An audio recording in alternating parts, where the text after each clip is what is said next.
Fear and Desire is Stanley Kubrick's first film, and it's the one film he does not like that he made. He publicly tried to stop it getting shown years later because he viewed it as a student film or an early film that wasn't fully his and it wasn't fully developed and it didn't do him any favours.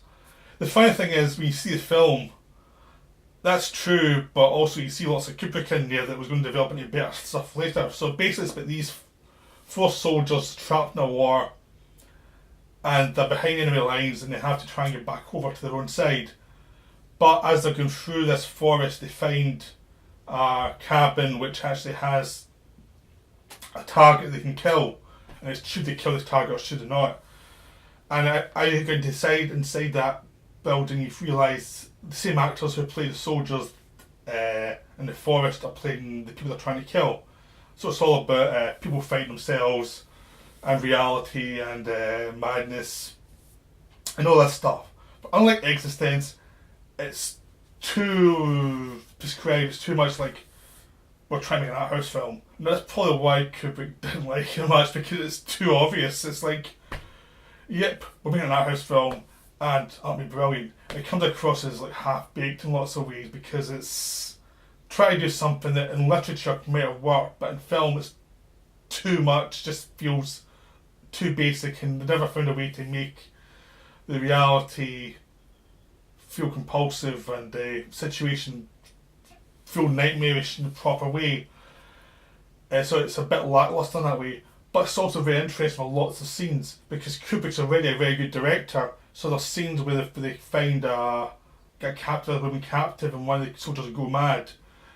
And you just watch him, you can see like what's going to come later with Kubrick, where like Jen Nicholson or Malcolm McDowell or any of the characters that he had go mad, because it's already there in this film and it's really well done and it's the best scene in the film because you really feel the madness. And you can tell he's really interested in this scene. And there's other scenes of people talking about what they were before the war and how the leader is weak and not very interesting, and how the leadership's got a mentality that's not helping soldiers.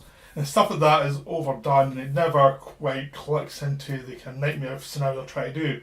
So there's bits that really work, there's bits that don't, but still really worth watching because it's so well directed. Even for an early film, you can tell like he planned all the shots out very carefully and there's lots of details that are brilliant. It's just that he doesn't have the cast to pull off what he wants to do, and the script tells you stuff and it's telling you too much, and more visuals and less dialogue would have helped this film a lot, because at least it would have been arty then, properly arty, rather than something that's in the middle.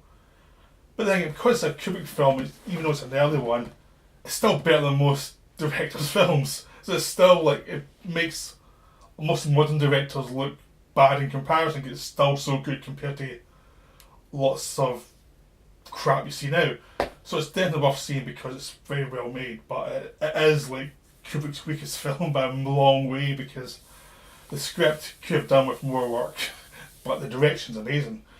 So yeah, Fear and Desire, you even see there's a jump up between this and Killer's Kiss, which is also a very flawed film, but Killer's Kiss is a lot better because he's starting to go towards working out how to use narrative, which would peak in his early films of The Killing, where he actually got a good writer to write it, and then he was started working with good writers all the time, and actually he worked to how to deal with narrative.